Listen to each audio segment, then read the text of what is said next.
გვიახლოვდება დედის დღე, ქალთა დღე და ყველა ვიწყებთ ფიქრს თუ რა ვაჩუქოთ ჩვენ საყვარელ ქალბატონს.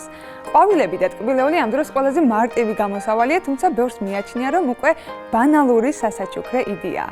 მე ვფიქრობ, რომ ეს ორი პროდუქტი ისე შეიძლება შევფუთოთ და გავაფორმოთ, რომ არათუ ბანალური, არამედ საკმაოდ ორიგინალურები ვიყოთ. მაშინ ასე დავიწყოთ კეთება.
ასეთი ნაზი, ჰაერავანი და ტკბილი საბოლოო შედეგი მივიღეთ. ვფიქრობ, მსგავსი თაიგულით ნამდვილად შეძლებთ მოიგოთ თქვენი ძვირფასი ქალბატონის გული.